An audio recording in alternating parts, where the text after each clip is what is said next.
Sa ngunyan po sa nagkapirang aldaw pa lang na asumer ko, ang medyo nahihiling ni po, based na din po sa pinagkaurulayan ni sa mga personnel ko and sa mga nakakaulay ko po sa luwas, 'pag nagluwas kami, ang medyo ano po dito sa tuloy is yung traffic and vehicular accident. Mm. Dakulon po ang nangyayari dito, bako lang po pating karaw-karaw dakol na may nagkakagaradan.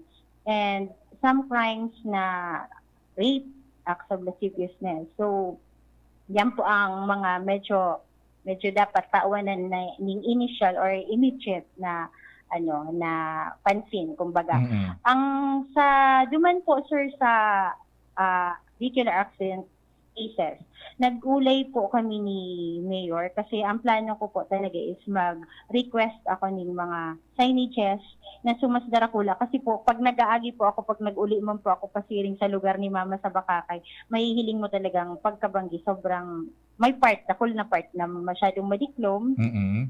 Tapos mapapansin pa po ang mga auto talaga, mga motor, mga marabaso na ano po. Tapos yung mga signages, medyo saradit, di nagkakahiriling na maray. So, ang proposal ko po kay Mayor, kung pwede kami mag-request na magkaadan, yung sabi man po sa kuya ni Mayor, i-course through mi sa inda, tapos sinda man po, ang gigibuhon, i-refer po kita sa DPWH Mm. since National Highway po, para matabangan po kita duman na ma-address ito. Kasi sa mismong aksidente po, mayo kitang magiginibo talaga.